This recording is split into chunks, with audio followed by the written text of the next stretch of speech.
Happy Sunday morning, fellow gardeners. If you haven't already been able to tell, I've got a second VegTrug and I'm pretty excited about this. I got this as a birthday gift, so I decided to go ahead and get it set up.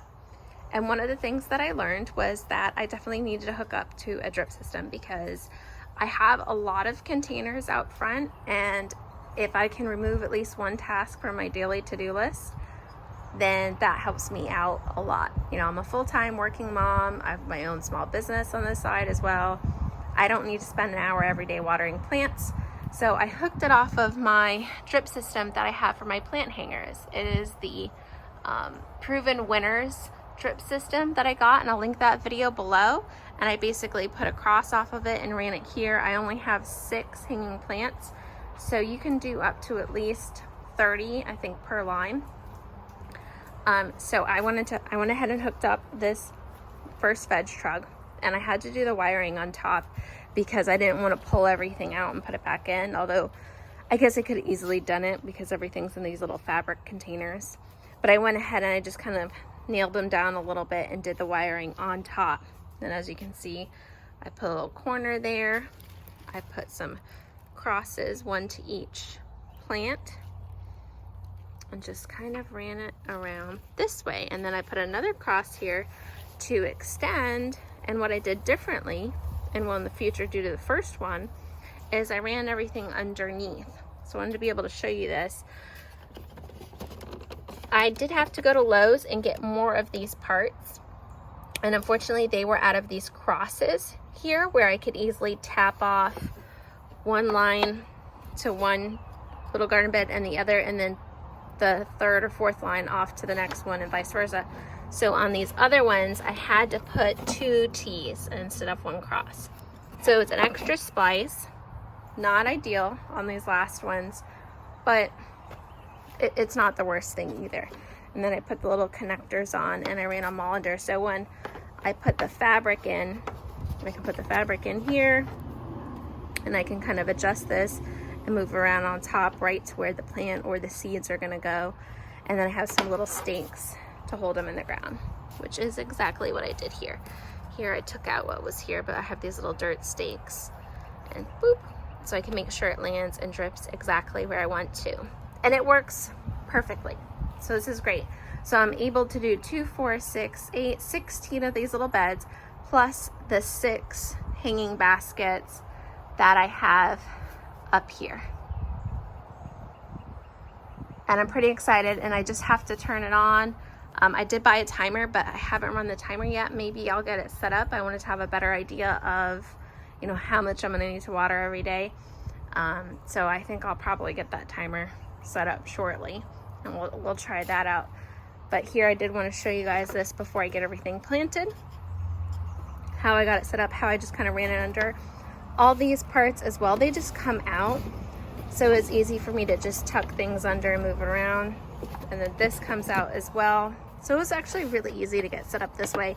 And if you do decide to get something like this to be an extension of your arrow garden, or you have your own little herb garden, whether you're in Florida or up north, because up north it gets really dry as well, so I'm sure that these beds will dry up, because these aren't regular containers, these are fabric beds, and they don't retain the moisture the same way as your plastic containers. So for this parsley, it looks really rough every day, but I have some parsley right over here in little containers, and they do fairly well because it retains the moisture. So you just have to keep that in mind, and I highly recommend getting some kind of little drip system hooked up to it if you can. Obviously, if you don't have a bunch of other plants to be watering and you only have this one out front and you can kind of run something over it, that's fine as well. But just keep it in mind, you're probably gonna have to water it every day, at least in the summer months, and keep an eye on your plants out here. But I will go ahead and start getting this planted up. I plan on putting bok choy in the front here. This will be my first time starting bok choy from seed, not in the arrow garden. So I'm curious how quickly they'll germinate and how well they'll do out here, just starting from seed, because they did really well in the arrow garden. And then I do have some strawberry plants in the arrow garden right now that I started from seed, and I plan on doing these back for strawberry plants.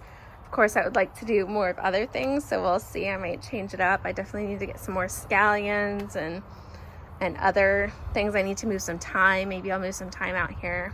I don't know. I'm not sure. Maybe I'll use 3 strawberry and do like a little scallion and thyme one here. We'll see. I got to move some stuff out of some of my arrow gardens.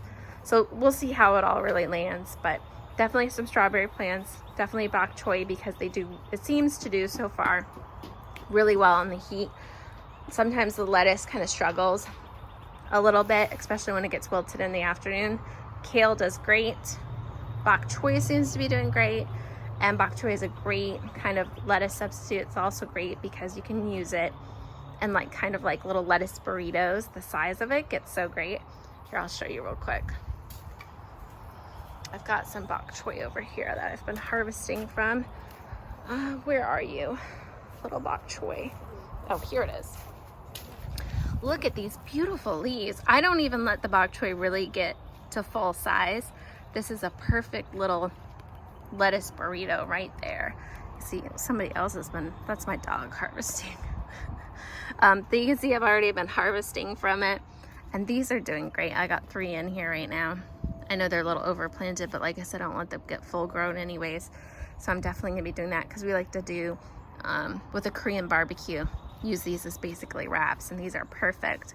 And then if I could get some more and find some new recipes like stir fries and stuff, I think that'll be great.